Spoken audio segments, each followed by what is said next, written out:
No. Yes. Okay. Good morning, everyone. And we'll begin with some prayers to set a good state of mind, and then do a little bit of meditation to really generate a positive, altruistic motivation for being here.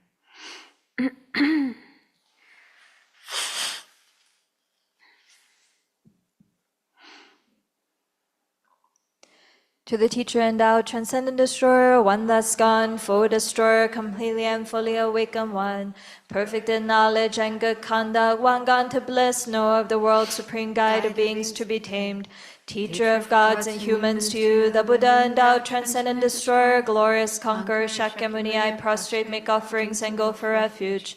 When, O supreme among humans, you were born on this earth, you paced 7 strides and said, I am supreme in this world. To you who are wise, then I bow, with pure bodies formed supremely fine, wisdom ocean like a golden mountain, fame that blazes in the 3 worlds, winner of the best supreme guide, to you I bow. With the supreme signs, face like the spotless moon, color like gold, to you I bow.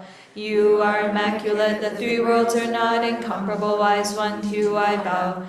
Great, compassionate protector, all-knowing teacher, field of merit and good qualities, vast as an ocean, to the Tathagata I bow. Through purity, freeing from attachment, through virtue, freeing from the lower realms, unique, supreme, ultimate reality, to the Dharma that is peace I bow. Having freed themselves, showing the path to freedom too, well established in the trainings, the holy field endowed with good qualities, to the Sangha I bow. Do not commit any non-virtuous actions, perform only perfect virtuous actions. Subdue your mind completely, this is the teaching of the Buddha. A star, mirage, a flame of a lamp, an illusion, a drop of dew, a bubble. A dream, a flash of lightning, a cloud, see conditioned things as such. Through this merit may sentient beings attain the state of all-seeing, subdue the 4 faults, and be delivered from the ocean of cyclic existence perturbed by the waves of aging, sickness, and death. This ground anointed with perfume, flower-strewn Mount Meru, 4 lands, sun and moon, imagined as a Buddha land and offered to you. May all beings enjoy this pure land. Venerable holy gurus, in the space of your truth body, from billowing clouds of your wisdom and love, let fall the rain of the profound and extensive Dharma, in whatever form is suitable for subduing sentient beings. Idam Guru Ratna Mandalakam Niryatayami. I take refuge until I have awakened in the Buddhas, the Dharma, and the Sangha. By the merit I create, by listening to the Dharma, I will attain Buddhahood in order to benefit all sentient beings. I take refuge until I have awakened in the Buddhas, the Dharma, and the Sangha. By the merit I create, by listening to the Dharma, I will attain Buddhahood in order to benefit all sentient beings. I take refuge until I have awakened in the Buddhas, the Dharma, and the Sangha. By the merit I create, by listening to the Dharma, I will attain Buddhahood in order to benefit all sentient beings.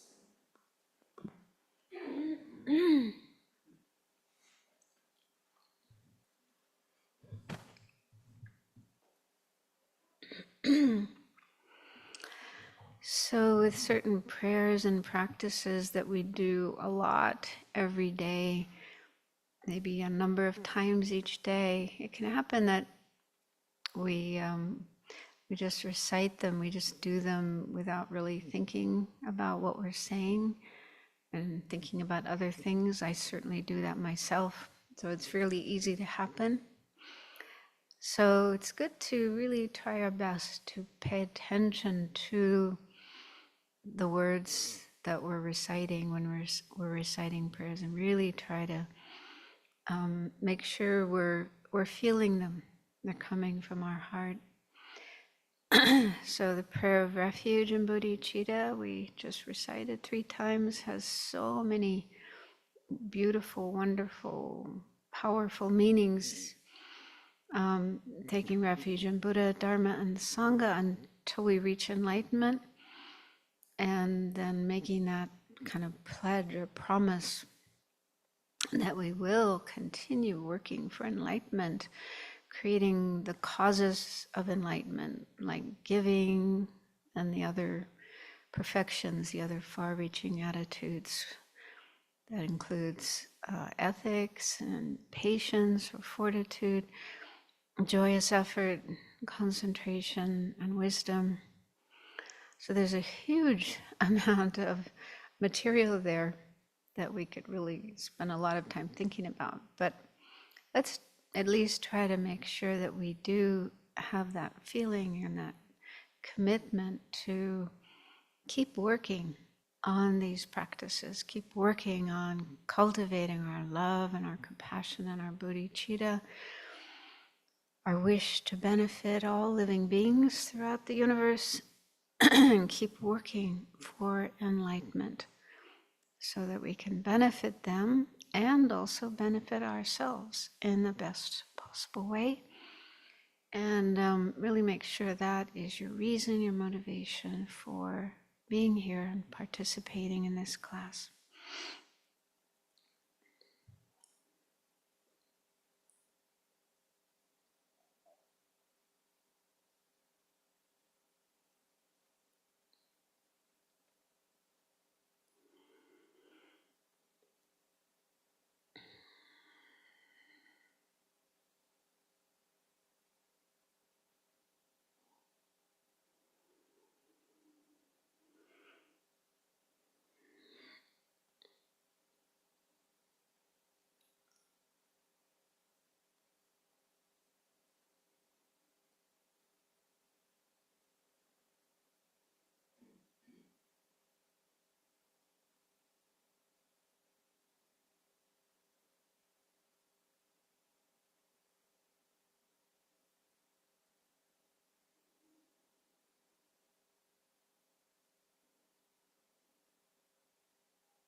Okay, so we are now on page 221 in the book, the start of chapter 17, guarding one's bodhicitta.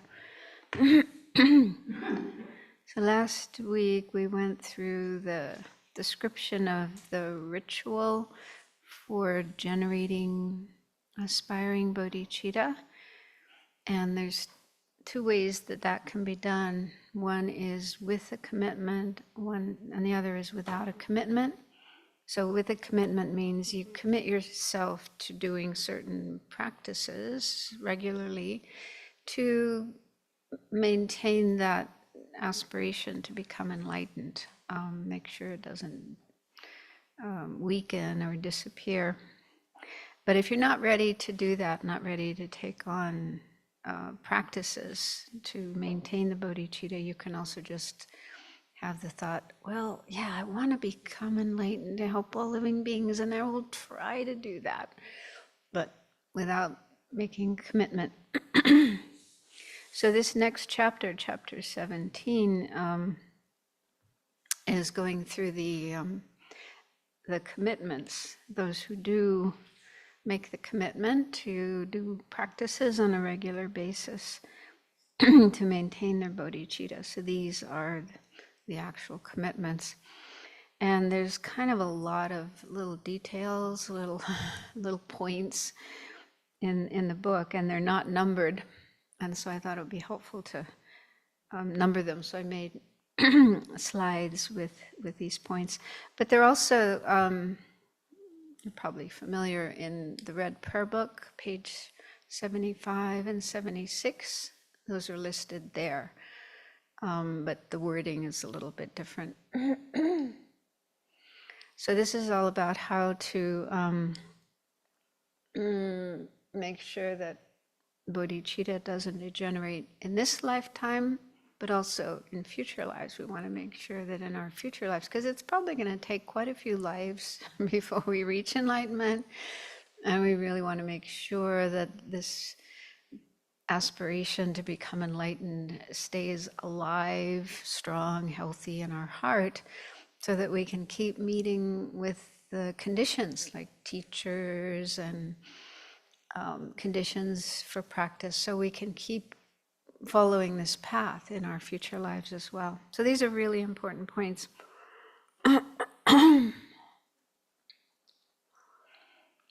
Okay, so I'll read from the book.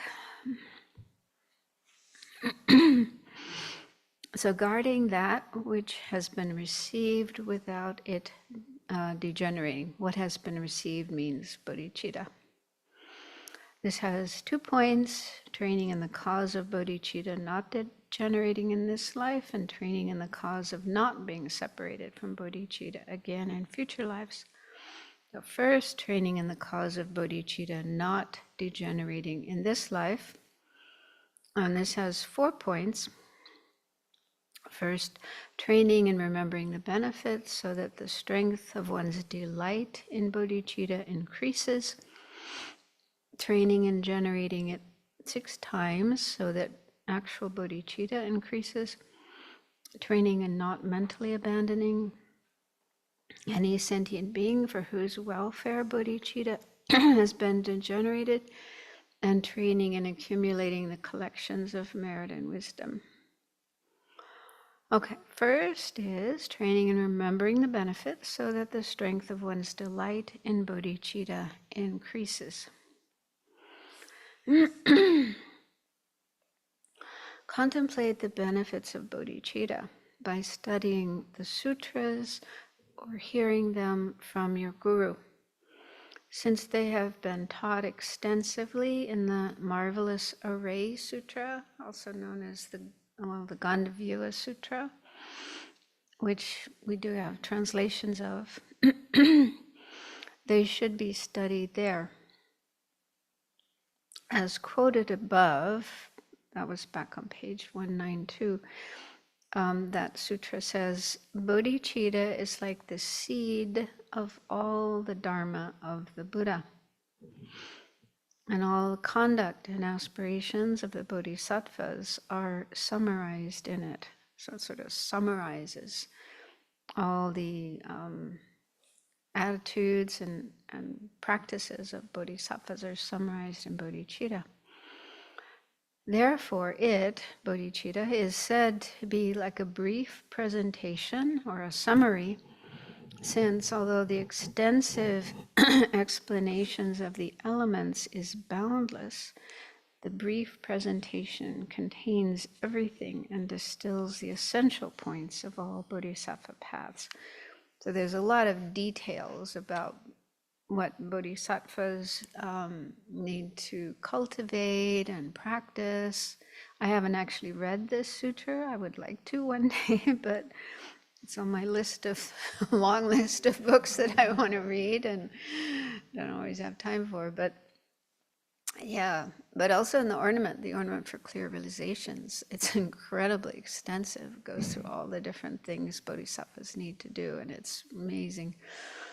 So it can be a little overwhelming when you look at all those details, but yeah, it seems to be saying here that bodhicitta, if we generate bodhicitta, that is like the summary.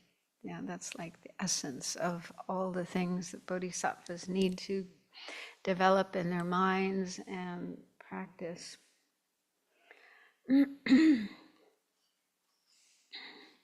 Because the benefits taught in Asanga's bodhisattva levels concern aspiring bodhicitta, the two benefits of generating stable bodhicitta are mentioned first. You become a holy field and thoroughly endowed with the merit of non-harm. So, yeah, so it's interesting. In some Lamrim books, they have kind of a long list of benefits of bodhicitta, but here he mentions just two.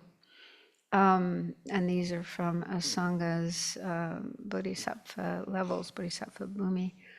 And so these benefits are becoming a holy field for others and being thoroughly endowed with a merit of non-harm. So I'll go into an explanation of each of these. Okay, so first is you become a holy field. As stated, the world with its gods and human beings will bow to you. As soon as you generate this mind, you become an object of veneration for all sentient beings. And I remember, I think when I first started learning the Lamrim and came across this, I kind of thought, well, that's not what I'm interested in. It's not like I want everybody to bow to me. That seems very worldly, mundane. But yeah, let's read on and look at the real point of this. As stated in the scriptures, you outshine all the great arhats by way of your lineage. As soon as you generate this mind, you become a superior or an exalted being. So again, wanting to do better than the arhats, I mean, is that... I think we have to be very careful that, worldly attitudes, pride, arrogance, competitiveness, desire for fame and glory and praise, that doesn't come in. And that really isn't the point here. So I'll just finish it. It says, you become a field of merit by yielding limitless effects, even through minor meritorious acts. So this is the real point. The real point is when we develop bodhicitta and really commit ourselves to following the bodhisattva's path, working for enlightenment for the benefit of all sentient beings, that we become somebody really like precious and valuable, such that other beings can create a lot of merit in relation to us, even making some small gift, offering us a flower or a cup of tea, or generating some positive thought like, oh, you're so compassionate, or you have helped me so much. So generating positive thoughts in relation to us. Or aspirations, that, yeah, I like the way you are. I want to become like that too. So sentient beings can, if they do things like that or have thoughts like that, they create a vast amount of merit. So that's the real point. Yeah, the point is we, by generating bodhicitta, we enable other beings, other sentient beings, to create virtue, to create merit. That's the idea of a holy field. A field, they often use that term, like merit field. Just as a field, if you have a piece of land with good soil, then you can use that land to sow seeds and grow crops, and you can have all these nice veggies and corn and wheat and whatever in relation to that field. So similarly, we become a holy field in relation to whom others can cultivate virtuous thoughts and attitudes and create virtue, create merit. So that's really good for them. We become someone who's good for others, beneficial for others, compared with other kinds of beings. Just some ordinary being who doesn't have this kind of aspiration in their mind. If people offer them a cup of tea or offer them a cookie or say some nice words to them, of course that's a good thing to do, but it doesn't create huge amounts of merit the way they would do with us. Okay. Yeah, and I was a little puzzled here where it says you become a superior or an exalted being. That isn't the meaning. That's not the same as Arya. The word Arya is sometimes translated as superior, so that's not the meaning here. It's not that you become an Arya just by generating aspiring bodhicitta. I think it might even be a different term in the Tibetan. And then the last sentence says, you become like a father of all beings in accordance with the statement, supporting the whole world, you are like the earth. So someone who's able to bring sentient beings onto the path, get them started following the path. Of course, that depends on them. We can't make them get on the path, but we at least become someone who can inspire others and help others to start following the path that leads to genuine happiness and freedom and eventually enlightenment. Okay, so that is one benefit. And then the second is you become thoroughly endowed with the merit of non-harm. At first when I read that, it's a little unclear, but it seems that the meaning is that by generating bodhicitta, we become protected from harm, that others won't be able to harm us.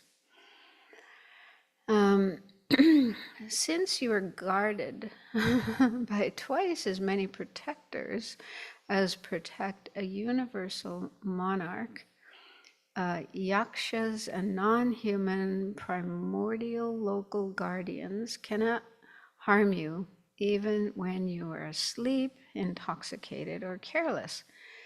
So if there's beings around, spirits who like to harm people, bodhicitta is said to protect us from being harmed. And it's not like some kind of magic, but because the reason that we could be harmed, or anybody could be harmed, is through non-virtue. If we create non-virtue, we have non-virtuous attitudes, we have negative karma, then that makes us vulnerable to being harmed by others. And so with bodhicitta, cultivating altruism and practicing the 6 perfections and so on, we are not creating negative karma, and in fact we're purifying, getting rid of our negative karma. So because we have very little negative karma, then we won't be harmed by other beings. So that's how it works.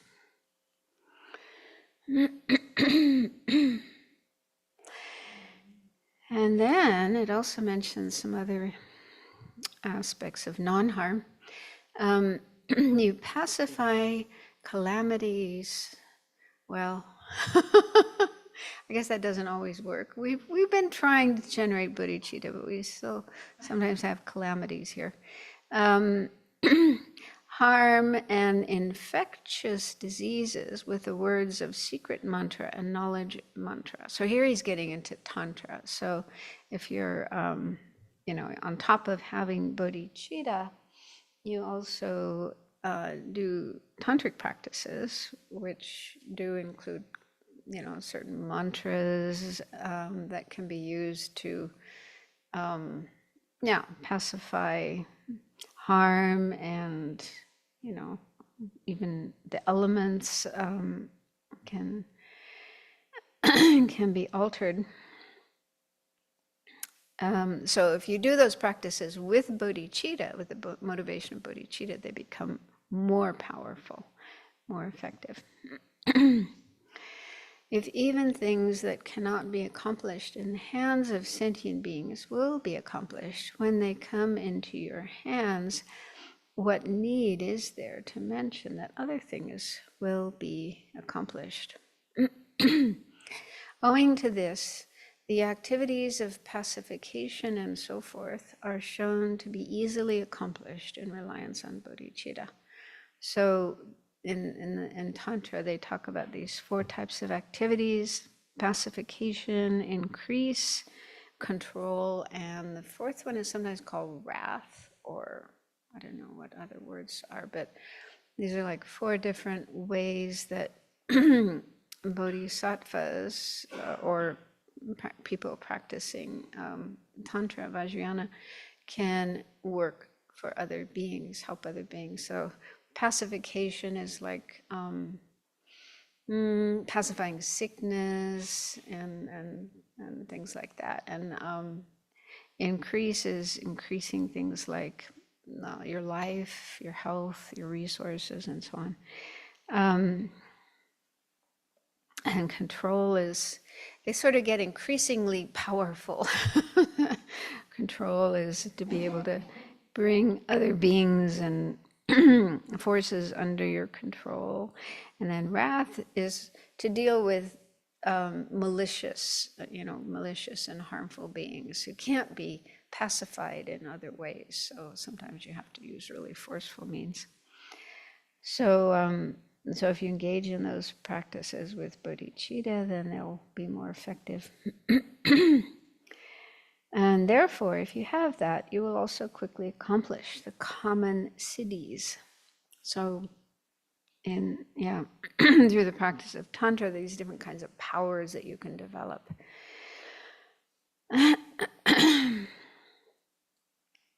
Fear, famine, and harm from non-human beings will not occur in those places in which they have not occurred. Then you will experience little harm, be without illness, and so forth after transmigrating. So even in the places where we live, if we have bodhicitta, we're generating bodhicitta, practicing it as much as we can. So even in those areas, these kind of problems will not occur. They'll be more peaceful for other people and beings that are living there. Because you are endowed with patience and a gentle disposition, you will bear harm that is done to you and will not return harm and the like. So even if, someone does approach us and harm us or try to harm us, because that does happen, even bodhisattvas can sometimes experience harm from others. But because of acquaintance with patience and compassion and so on, then one would be able to manage, instead of getting angry and wanting to strike back, retaliate, and so on, then you can deal with this harm and not return it. Also, it will be difficult for you to be reborn in the lower realms, and if that happens, you will quickly be freed. So there's less chance, if you have bodhicitta, less chance of taking a rebirth in one of the three or unfortunate realms. But even if you do, you don't stay there very long. There's some saying that you kind of bounce back, just like a ball. You go there and then poof, come back to a fortunate realm. I seem to recall some story like that about Jesus. Yeah, does anyone remember that after he died, he went to hell and then just stayed there a short time and came back? Isn't there a story like that? Well, there were angels and he stormed the gates of hell, freed all the demons in hell. Oh. Okay, so he didn't hang around long. Okay, that's interesting.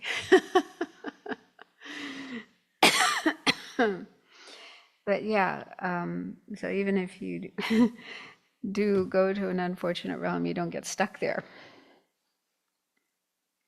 While there, you will have little suffering, and as a result, become extremely disenchanted with cyclic existence. Compassion for those sentient beings will also arise. So even if you do go to the unfortunate realms and you do stay there a little while, you won't have much suffering, and you will easily develop renunciation and compassion for the other beings who are in that situation. So we do sometimes also hear stories about animals who are really compassionate. Have you heard those? Yeah, I remember this one dog. It was a greyhound, and it had been a racing dog, but got too old. And apparently once they're too old, they're kind of neglected. So this dog had been really treated badly, horribly.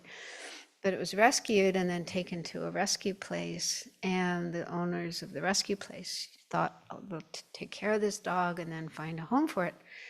But in the end, they decided to keep the dog because this dog, they named her Jasmine. She was amazing. Every animal that came to that rescue place, Jasmine would go up to them. Like there was a baby deer who was an orphan and, no mommy. So Jasmine became the mommy for this baby deer, and every single animal, owls and badgers, whatever, Jasmine would greet them and befriend them and take care of them and make them feel at home. So it really sounded like a Bodhisattva dog, in spite of the fact that she'd been mistreated. Yeah, she had this beautiful nature. Extraordinary. So maybe, yeah, Bodhisattva.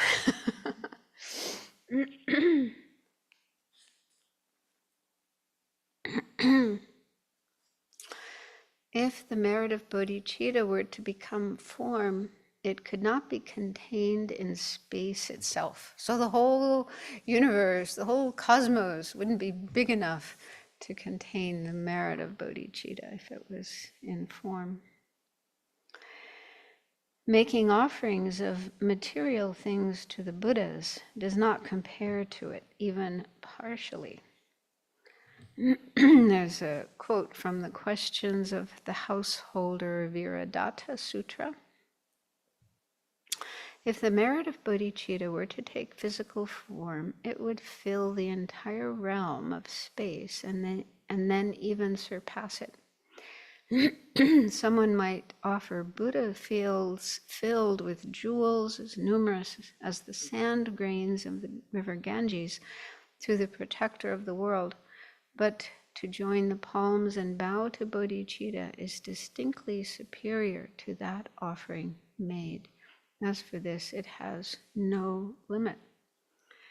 Yeah, so even just bowing to bodhicitta and just having an attitude of respect, praise for bodhicitta has so much merit. Then, of course, trying to generate it, even for a short time, is incredibly powerful.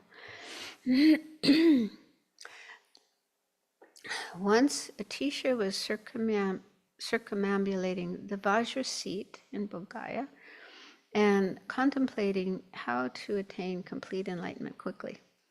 Then the smaller statues stood up and asked the bigger ones, "What should those who want to quickly become a Buddha train in?" The latter replied, "They should train in Bodhicitta."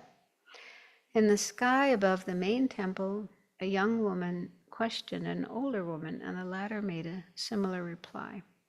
It is said that his mind became very certain about Bodhicitta from hearing this, and I think that was what led him to travel to Indonesia and study with Serlingpa, who was renowned for his Bodhicitta.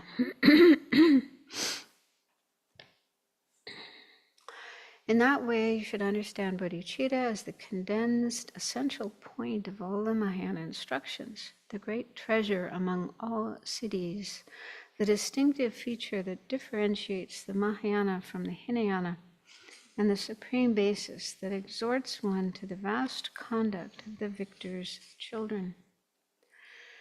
Increase the strength of your delight in meditating on it like someone thirsty hearing of water.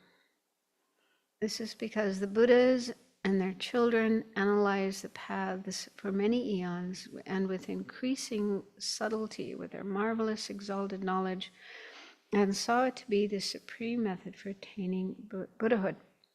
Thus, entering the Bodhisattva way says, having reflected thoroughly for many eons, the lords of sages saw this as of foremost benefit.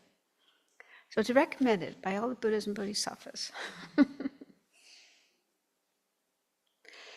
And like I say, other Lamrim books mention other benefits, and I'll thought to just share some from volume 5 from His Holiness. Actually, this is from a reflection, so it may have been composed by Venerable Children, but based on His Holiness's teaching. So some of these benefits are also things we can experience here and now in our life. So one is, it increases our self-confidence, inner strength, and optimism by giving us a long-term inspiring goal to work toward. So the Dalai Lama often talks about that his experiences generating bodhicitta gives you self-confidence and courage, and also a sense of purpose in your life. A lot of people feel, oh, what's the use? Life seems meaningless and hopeless and purposeless. The world is such a mess. So generating bodhicitta, even just trying to generate it, gives you a sense of meaning and purpose in life, in spite of whatever difficulties there are. And 2, bodhicitta motivates us to act in ways that bring peace in society at large. So instead of feeling despair and depression about all the problems happening in the world, we can do something. We may not be able to eliminate all those problems, but at least we can increase our feelings of love and compassion and peace, and that can influence others. And so at least we're increasing those positive qualities in the world. So we are able to do something. Number 3, it enriches our practices of the initial and middle levels of the path. So for example, taking refuge and karma and meditating on the sufferings of samsara. So if we do those with, bodhicitta motivation, thinking of the long-term goal of enlightenment to benefit all beings, then it gives an additional richness and value to those practices. 4, the merit created by even simple actions done with bodhicitta is limitless because we're working for the benefit of limitless sentient beings. So cooking lunch, for example, or cleaning the toilets, vacuuming the floor, all these kind of, driving down the road, going to the post office, so these kind of little things we do in our daily life. Having a bodhicitta motivation, having compassion and love, as our motivation for doing those things, then this makes those actions incredibly powerful and create so much merit and bring us closer to enlightenment.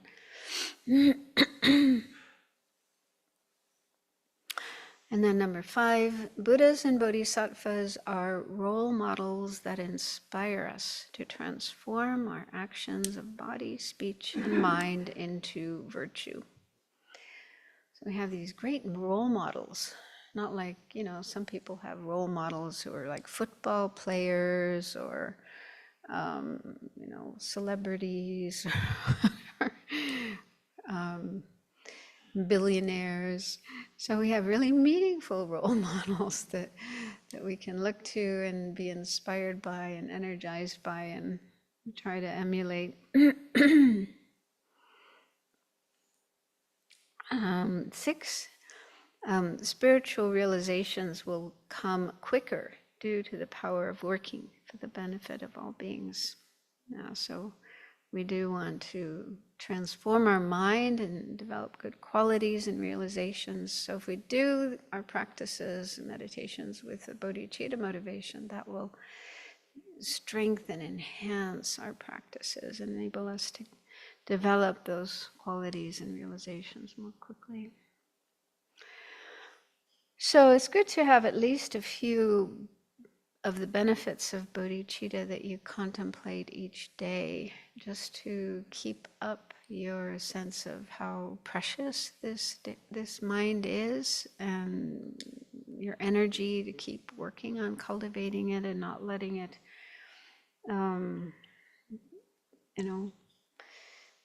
become weaker or degenerate in any way. So that's the first of these 4 practices to prevent bodhicitta from degenerating in this lifetime. The second is generating it 6 times, meaning 6 times a day. So this has 2 points: training in not giving up aspiring bodhicitta and training in increasing it. So the first is not giving up aspiring bodhicitta. The verse summary of the Perfection of Wisdom teaches that it is a sin worse than a defeat of pratimoksha to vow to liberate sentient beings who have not been liberated, and so forth, in the presence of the Buddhas, Bodhisattvas, and your spiritual teacher as witnesses, but then lay down the burden of bodhicitta because of discouragement from seeing the enormous number of sentient beings and their bad actions, the long time, many eons, you need to exert yourself, or the necessity of training in the 2 limitless accumulations and difficult practices. So when we when we participate in a ceremony for generating bodhicitta, especially if it's in front of a teacher we find incredibly inspiring, like His Holiness the Dalai Lama, and they're giving a talk about the benefits of bodhicitta, and then leading a ceremony to generate bodhicitta. So it's easy to feel this really strong feeling. Yes, that's exactly what I want to do. I want to become a Buddha and help all sentient beings. So we feel this incredible, strong sense of bodhicitta at that time. But then afterwards, it's hard to maintain that, especially if you're not able to be in the presence of such a teacher all the time, and maybe you're in a place where nobody else is doing this kind of practice, you're the only one, and you're maybe even surrounded by people who are, really angry and negative and doing just the opposite to the spiritual path. So it can be very difficult to maintain that strength of feeling that you had during the ceremony. But also when, learning more about what's involved in becoming enlightened and thinking about the huge number, I mean, they say limitless, countless, immeasurable number of sentient beings. You can't even put a number to it. And how many things you have to do to actually reach enlightenment, then discouragement can set in, and you might think, have second thoughts about what you have promised to do. So that's easy to happen. And it even happened, there's a story about Shariputra, I think. Shariputra, who at one point in time had generated bodhicitta and was working for enlightenment. And then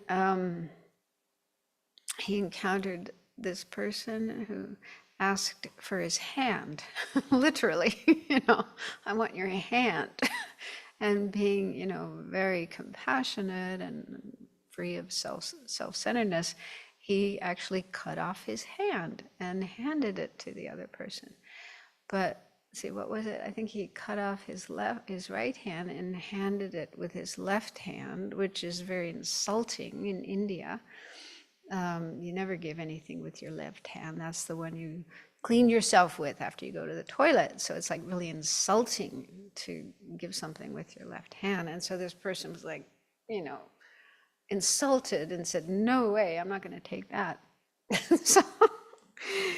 So that was apparently cause for Shariputra to give up. Think, oh, sentient beings are just too difficult to work for. I'm just going to work for my own liberation. So that's, one example of a famous person that did give up bodhicitta, because it's just encountering one sentient being who was so difficult. So if it can happen to him, it can happen to us as well. So we have to be very, very careful, because it's said to be something very negative, even worse than committing one of the defeats of our bhikshu or bhikshuni vows. That's a very negative thing to do, but giving up bodhicitta is even worse than that. So we have to have a strong determination not to give up bodhicitta, no matter what happens, what kind of person we encounter, what kind of situation we encounter, how long it takes, how many sentient beings we have to save, and so on.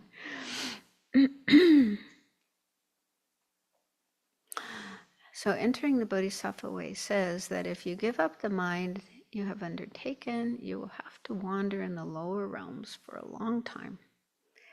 That same text also says, just as a blind man finds a jewel in a heap of dust, by chance bodhicitta has arisen within me. Like this, think, what I have found is absolutely amazing, and I will not give it up under any circumstances. Observing this, reinforce your heart's decision not to give it up, even for an instant.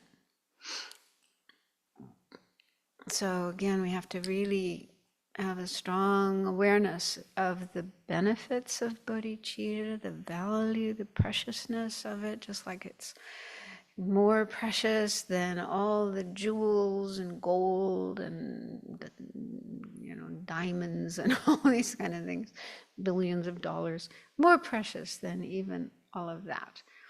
Because you could have all of that wealth, but you won't get enlightened. Can't even give you a good rebirth. Whereas, bodhicitta brings so much benefit. This life, future lives, all the way to enlightenment, for ourselves, for others, for everyone. So we have to be really convinced of that so that we are definite that we won't give it up no matter what happens. And then, second point, training and increasing aspiring bodhicitta. Since it is not enough to merely not give it up, you should reinforce it 3 times a day and 3 times at night with great effort. If you can accomplish the extensive ritual explained above, you should do it according to that. So that was in the previous chapter. So if you can go through that whole ritual, that would be great. If you cannot accomplish it, train in love and compassion, having visualized the merit field and made offerings. You should do this 6 times a day. The ritual for that is to say the following 3 times in the day and 3 times at night. I go for refuge until I'm enlightened, to the Buddha, the Dharma, the highest assembly, through practicing generosity and the rest. I attain Buddhahood for the benefit of beings. So we do that prayer probably numerous times each day. So when, in the process of doing other practices, like if you do the Shakyamuni practice or the Chenrezig practice, and you're doing that prayer, then you can really pay attention to the words you're saying and really refresh this motivation of bodhicitta, aspiring to become enlightened to help all sentient beings. So at least 3 times in the morning and 3 times at night. That way we do it 6 times per day to renew our determination to work for enlightenment to help all living beings.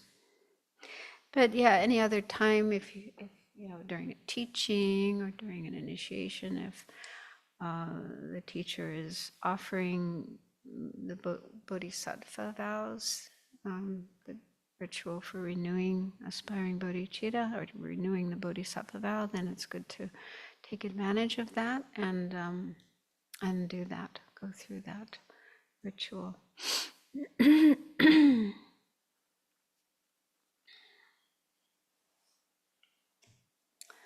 Okay, then the third of these points is not mentally abandoning any sentient being for whose welfare bodhicitta has been generated. The measure of mentally abandoning a sentient being is the occurrence of the thought, I will not work for his or her or its welfare now or ever after, depending on some condition. For example, that he has done something unacceptable. So we do have to be careful of that, because there are people, beings, who do things that are unacceptable, that we feel that is outrageous, that is horrible, how could they do such a thing? Yeah, and so out of shock, dismay, anger, and so on, and of course compassion, if what they did is really bringing a lot of harm, suffering to other beings, then it's possible we might have that thought of rejecting that person, saying, I'm never going to help that person, I'm never going to work for that person. So that's a no-no for someone who has made the commitment to attaining Buddhahood. So even for people who do absolutely awful, horrible, outrageous things, then we have to maintain this sense that I'm going to work for that person too. It can be helpful to remember, like what Shantideva talks about, that in the minds of the Buddhas and the Bodhisattvas, that being is precious. They never give up on anybody, no matter what they do. Yeah, they see each and every being like a parent sees their child. Just have nothing but love and compassion, regard that being as precious and dear, and they're totally dedicated to helping them. And so if they can have such an attitude towards this being, we should try as well and feel, yes, this person too, no matter what they do, what they have done, what they will do, I will not give them up. So I think this is probably particularly difficult if they do something horrible to us. Yeah, if they do something horrible to other people, it's bad, but maybe not so painful. But if we are the recipient of that horrible action, if it's causing a lot of suffering to us or those we care about, our family, friends, and so on, then there's more likelihood that we might think this way. So we have to be really careful not to let our mind go to that extent, not giving up any sentient being. And then fourth is accumulating the collections of merit and wisdom. Having adopted aspiring bodhicitta through a ritual, you should put effort into the accumulations through daily offerings to the jewels and so forth as the cause for increasing bodhicitta. So again, we have to make sure that we are accumulating merit and wisdom. So merit we can accumulate by making offerings and practicing generosity and keeping our precepts. Yeah, so just by holding the precepts, the vows that we have, and trying our best to keep them, then we're creating a huge amount of merit all the time. And yeah, lots of other practices that we're doing, offering service. Yeah, so there's many ways we can accumulate merit. And for wisdom, then that involves listening to teachings on emptiness, studying them, thinking about them, meditating on them, trying the best we can to cultivate an understanding of wisdom, emptiness of inherent existence of all things. But there's also conventional wisdom, so that could include understanding karma, impermanence, dependent arising, and so on. So that's also wisdom, but mainly wisdom refers to understanding emptiness. So we need to, on a daily basis, work to accumulate these two. So yeah, we need a lot of these two to be able to progress along the path. So even bodhisattvas at high levels of the path, getting close to enlightenment, they still need to work on accumulating merit and wisdom. It's not just in the beginning we have to do these things, but all along the way.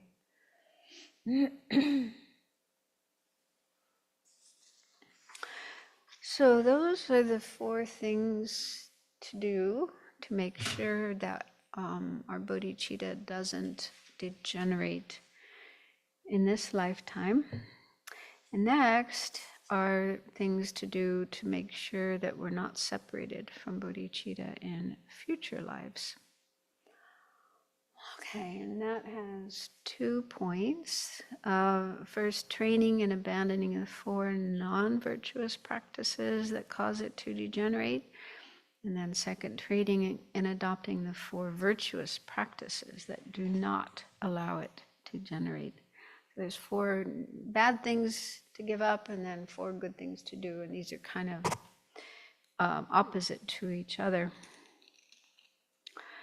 Okay, so first, training and abandoning the 4 non-virtuous practices that cause it to degenerate.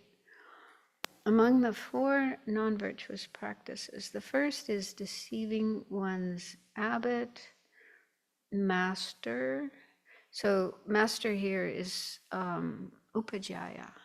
So the abbot and master are for those who have been ordained for monastic. So as we know, we have an abbot, like usually venerable children, the one who presides over the ordination, and then the upajjhaya has a role to play in the ceremony as well. That's like the teacher.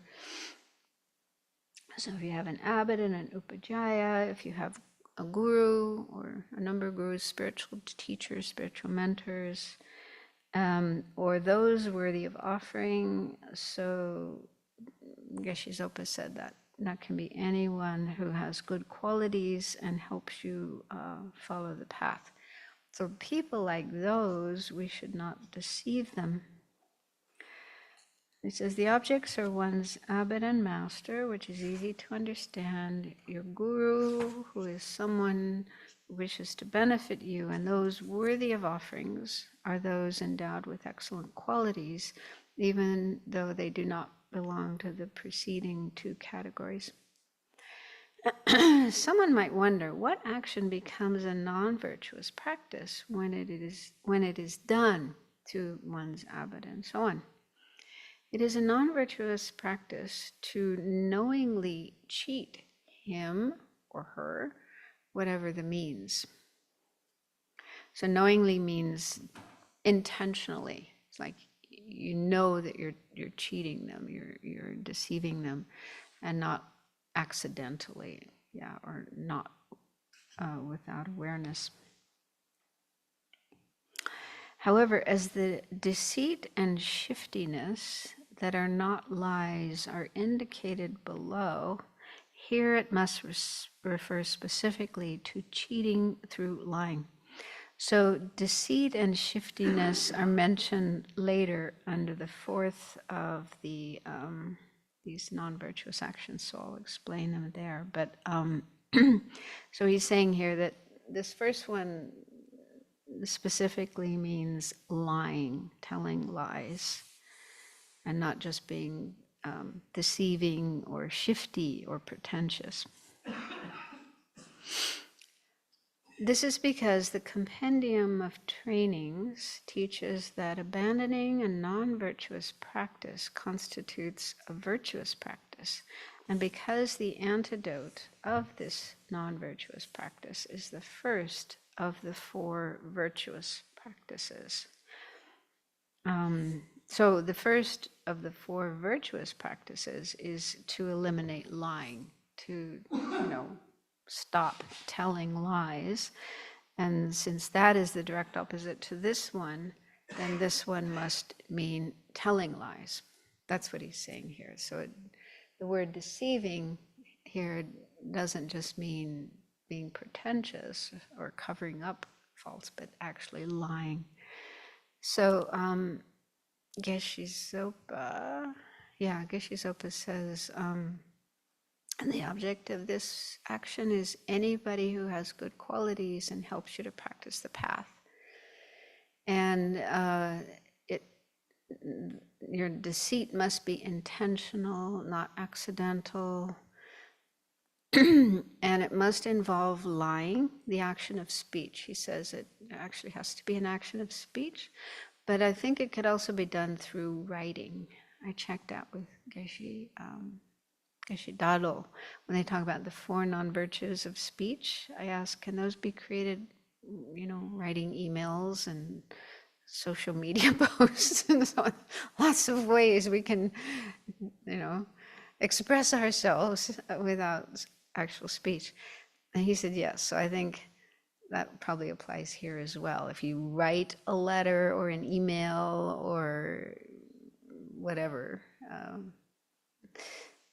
some kind of way of writing, that would also be, but the point is it's lying, telling a lie.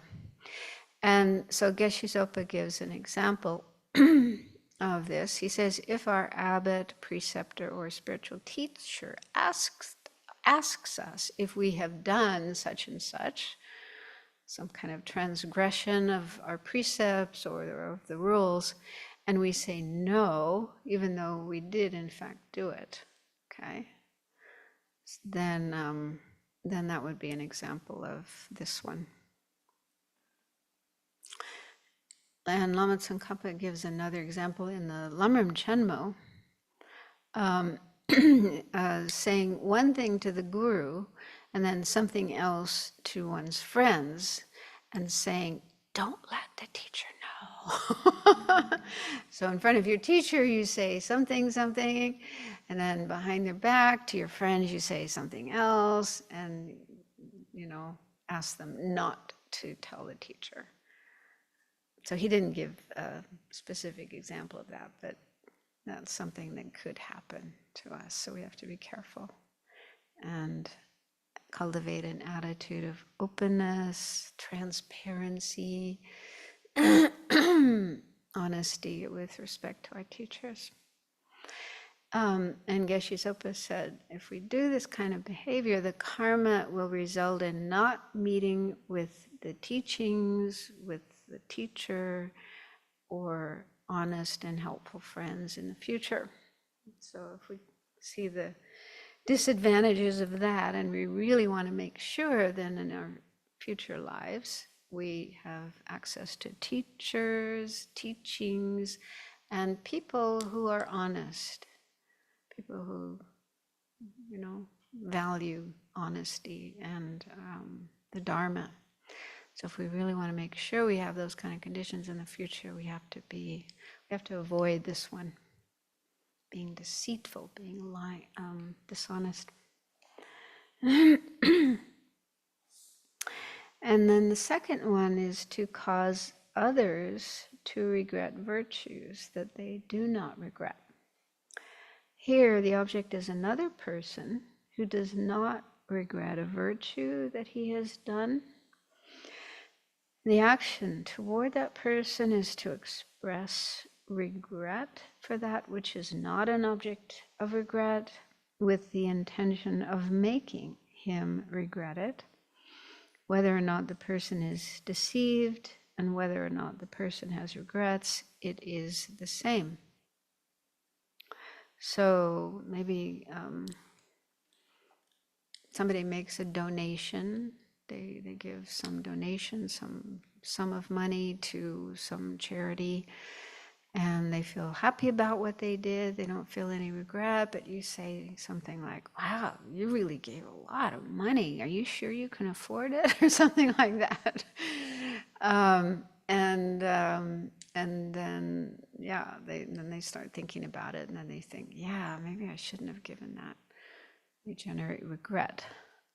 So what they did is actually something virtuous, something good. So causing someone to regret something they did that's virtuous is very unhelpful. And it's also said, yeah, if we try to do this, we try to cause the person to generate regret, and they don't, it's still negative, right? So even if we don't succeed, but it sounds like you have the intention, you want them to generate regret. So sometimes we might say things not with that intention. We don't really intend to make them feel regret, but just the way we say it might cause them to feel regret. So that may not be a fully qualified non-virtue here, but it's still better to avoid that. So we should always try to, praise people for the virtuous actions that they do, support them, help them, not do or say anything that might cause them to feel regret.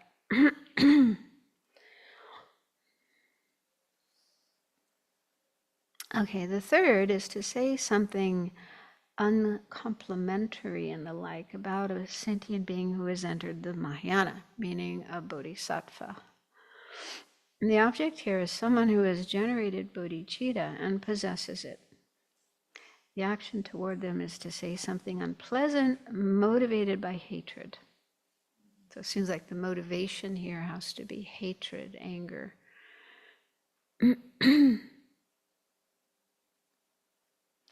In this case, the object to whom it was said must understand the meaning. So this can be either you say this uncomplimentary thing, this insulting, critical thing to the person themselves directly, or you could say it behind their back to somebody else. So either way, it's non-virtuous. But whoever it is you say these words to has to understand. So if you just say it to Upekkha, for example, he probably won't understand. It's still not a good thing to do, but it wouldn't be a full break of this. It is easy for this to occur, and it is also a very great fault. This was already mentioned above in brief. Furthermore, the magic of the complete certainty of total peace sutra, never heard of that one before, teaches that if a bodhisattva generates a mind of contempt toward a bodhisattva, he must remain in hell for an eon, and that there is nothing apart from deprecating another bodhisattva that can make a bodhisattva fall into the lower rebirths. So for bodhisattva to, speak disparagingly, hatefully towards another bodhisattva, this is a cause of terrible suffering in the future. The verse summary of the Perfection of Wisdom also says that if a bodhisattva who has not yet obtained a prophecy, so what that means is, bodhisattvas at a certain point, the Buddha will make a prophecy about when they're going to reach enlightenment, when they're going to become a Buddha. And that means they're really definite to attain Buddhahood. So someone who hasn't yet reached that stage argues out of anger with the bodhisattva who has obtained a prophecy. He will have to spend as many eons longer on the path as there were moments of a mind of anger. Because of that, the same text also teaches that you must put an end to anger in all its aspects and put effort into confessing it and restraining it immediately whenever it arises. So the point here is, and as we know, anger is probably the most destructive of the afflictions, because not only does it create the cause of suffering in the future if it's not purified, but it also destroys a huge amount of merit, which is such a tragedy. It takes so much energy, effort to create merit, and then to have that merit destroyed by even a moment of anger is just crazy. So we really have to try our best to avoid getting angry. And they also say we don't know who bodhisattvas are. They're not necessarily obvious. They can be look like really ordinary people, ordinary beings. And so it's best to be on the safe side, not get angry at anybody.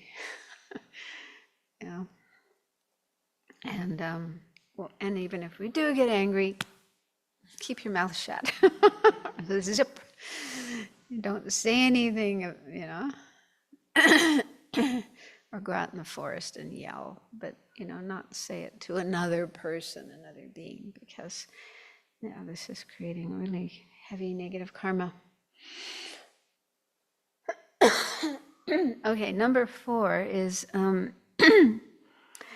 the fourth is an action done out of deceit and shiftiness, but without here in the book it says the extraordinary attitude. But the extraordinary attitude is the term used for this 6th of the 7-fold cause and effect method. This number 6 is the extraordinary attitude. And it actually, in Tibetan, it is the same term here. However, Geshe Zopa says here it's not referring to that. It's not referring to that 6th step in that 7-fold practice. Instead, it just refers to an attitude of being straightforward, earnest, and pure in relation to others. And so I put noble intention or noble attitude. It's more like just being, honest and straightforward, rather than having deceit and shiftiness. So deceit and shiftiness, these are 2 mental factors. They're secondary afflictions. And so let me see. So in volume 3, where it goes through all the secondary mental afflictions, deceit is translated in the same way. Sometimes it's translated as dishonesty. So it's the mental factor that being overtly attached to respect or material gain wishes to deceive others by hiding our faults or preventing others from knowing our faults. So it's that mental factor that feels, oh, I want to hide my anger or my jealousy. I don't want anybody to know that I have that fault. And it's out of attachment to respect. So it's like a worldly attitude that causes you to behave this way. You want people to respect you or to give you things, material gain. You want to receive offerings. And so you're hiding your faults with that motivation. So that's deceit. And then what he calls shiftiness here is normally called pretension. Sometimes it's called dissimulation, which is kind of a strange word, not one we normally use. So I think pretension is good. And so that's a mental factor that, again, being overtly attached to respect or material gain, fabricates a particularly excellent quality about ourselves and wishes to make it known to others with the thought to deceive them. So they were pretending to have some quality that we don't actually have. And again, the motivation behind this is wanting respect, wanting people to like you, respect you, think you're great, give you things. Yeah. So those two mental factors are often kind of put together, deceit and shiftiness. So he says, yeah, here the object is any other sentient being. The action done toward them is to act with deceit and shiftiness. Deceit and shiftiness or pretension are explained here in terms of deceiving with respect to measures and weights and so forth.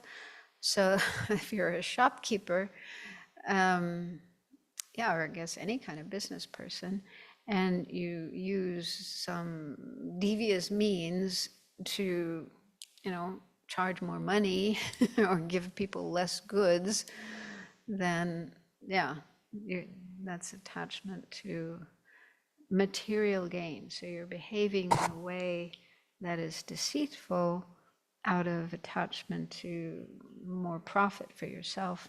And then he also mentions, and like Gyalwa Yechung's actions, for example, in order to send someone off to Rakma, Gyalwa Yechung sent him first just to Tulung, so that he would then be willing to go all the way to Rakma.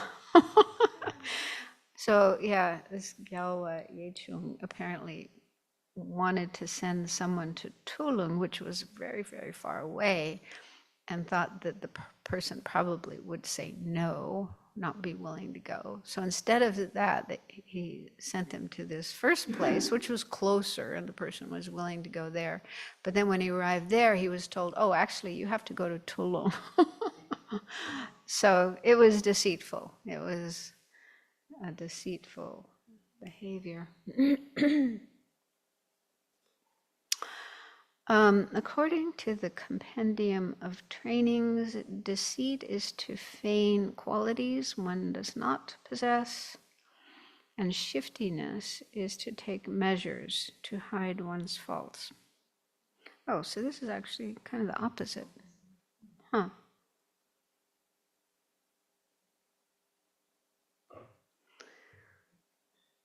Yeah, because, in volume 3, deceit is hiding your faults, and pretension is pretending you have qualities you don't. Huh. Anyway, we have to avoid both of them. I have to check the Tibetan there. Yeah, in the Tibetan, deceit is gyu, and shiftiness or pretension is yo. So gyu and yo, or yo and gyu. So yeah, so I was thinking the motivation here is what makes these faulty. But then I was thinking that if you think that that means we should just let everybody see our faults. Yeah, if we have faults, we shouldn't hide them. We should expose them, let everybody know what faults we have. I don't think so. I don't think that's healthy because, especially those of us in robes, we are meant to be a good example to others and to inspire others and help others develop faith in the three jewels and want to follow this path. And so we do want to avoid acting in ways that would, cause people to lose faith or not generate faith in the first place. But it depends on our motivation. Okay, so here, these are talking about having the motivation, like it's a self-centered motivation, wanting respect, wanting material gain. So that's very much about the worldly dharmas, 8 worldly dharmas, and very self-centered and just for this life.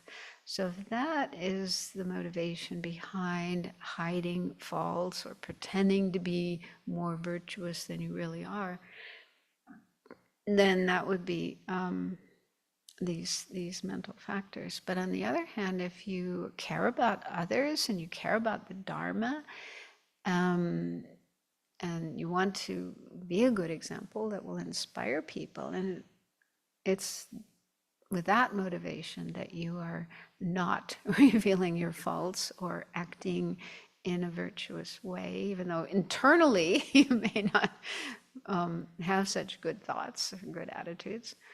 So then our motivation is to help others and not harm others. Then I don't think that is this kind of behavior. Does that make sense?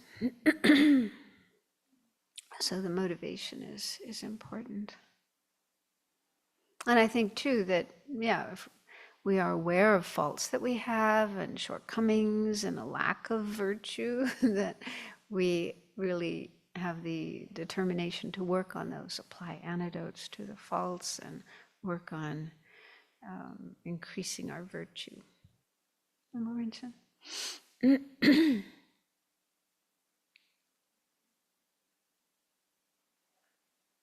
I have the Tibetan for that last bit, and it's gyu is the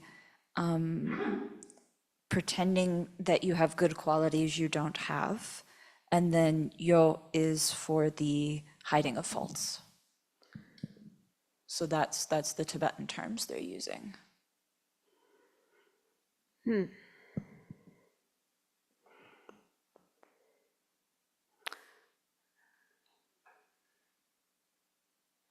Say that again. So gyu is pretending you have qualities you don't have. Yes, so gyu ni yontan me shindu yopa. So it's So that's right. Yeah, that's according to volume 3. okay. Yeah, okay. I just got mixed up. My mind got mixed up. Yeah.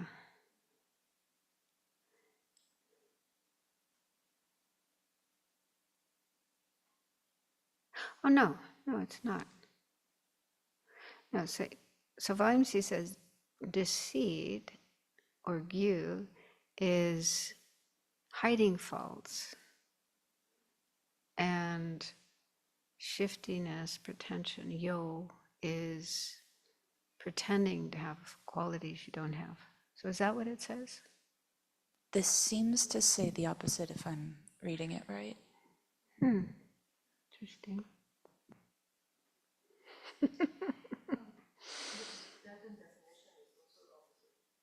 Sorry? Tibetan definition is opposite?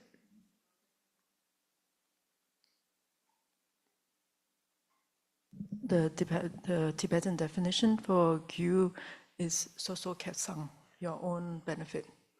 And then yo is soso kyon, which is your fault.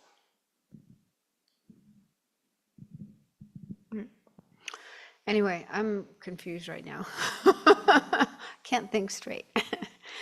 But anyway, we'll see if we can sort this out. But yeah, I think it's clear that these are behaviors we need to avoid, whether they're called this or that, Tibetan or English, then yeah, they are things to avoid.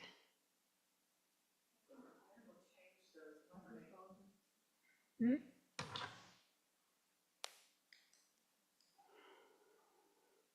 Venerable children changed those, the use of those words so that it would actually make sense in our vernacular. Deceit and pretension, Oh. as opposed to how they're found in Lorig. Oh, okay, could be. Yeah, and it could be also different texts have different.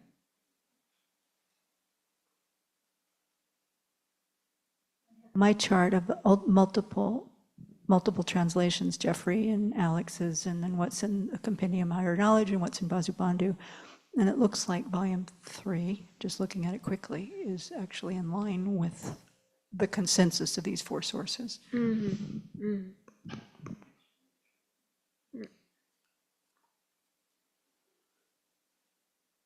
And then also in volume 3, in the Pali definitions, they are reversed, where pretension is craftily hides our faults and misdeeds, and deceit is to fraudulently claim excellent qualities. So it does look like there's different definitions, or they're flopped in, according to different sources. It seems that often these two terms just come together, like yo-gyu or gyu-yo, yo-gyu. So then when it comes to defining them, maybe different texts to explain them differently. Okay, so I thought I had that all clear, but now I realize I don't. Okay, so we should probably stop there. Any other questions before we, comments?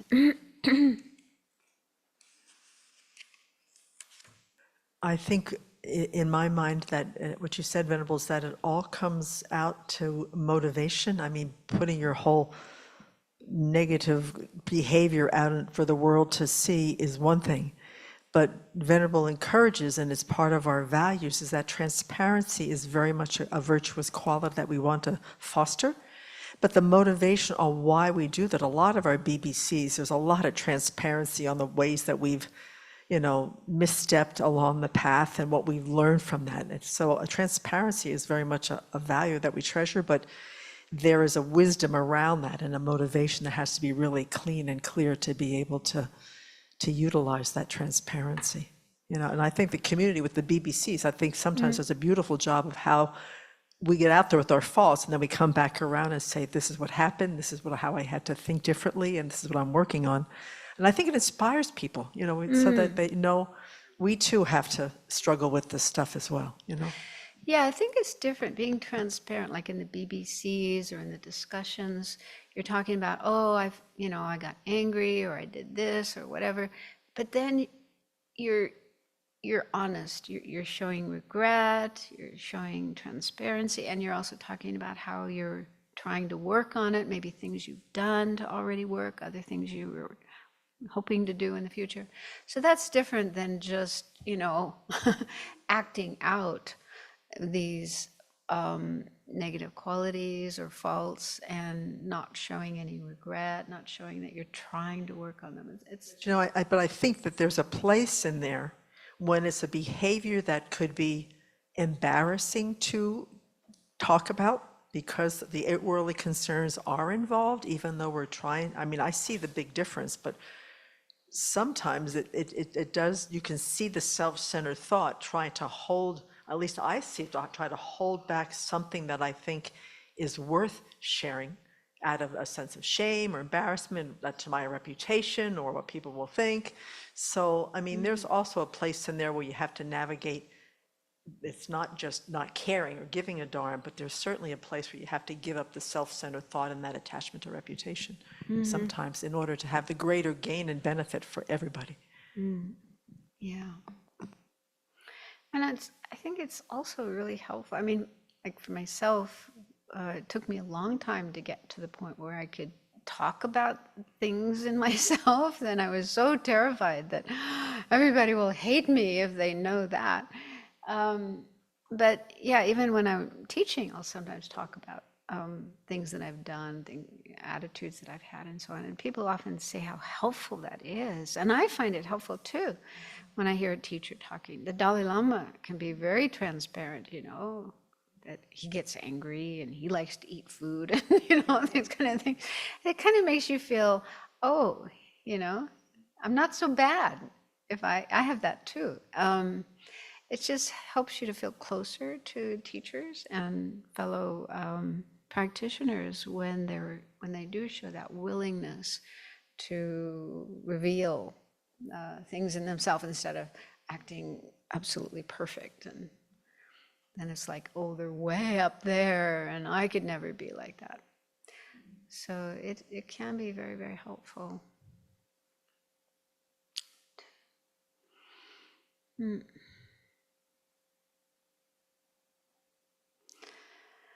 Okay, so so I'm going to be away, and the next maybe 4 or 5 weeks will be a review. So senior monastic, senior community members will do a review. I'm trying to remember when I went last year when I went to Spain. Was there a review? Did you do reviews of? Okay, so there's a lot to review then, right from the beginning. When I started teaching this, we haven't done any reviews.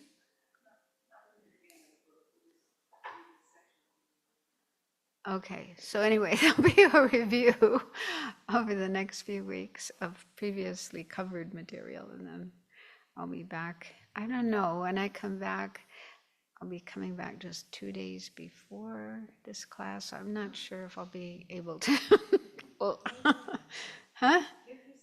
Yeah, okay, so maybe April, first week of April, I think is when I'll start again to play it safe. Okay, so thank you, and let's dedicate.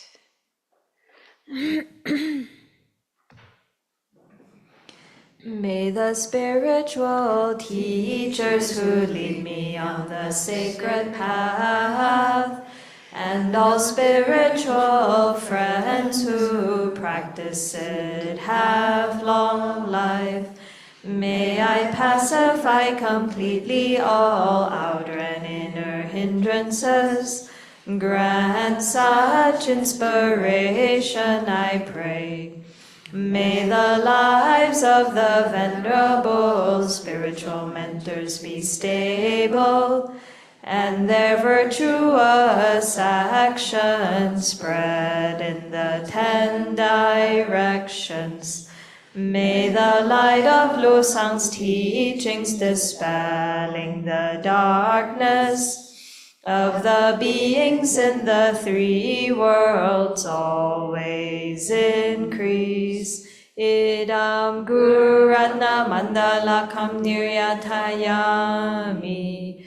Due to this merit, may we soon attain the awakened state of Guru Buddha, that we may be able to liberate all sentient beings from their sufferings.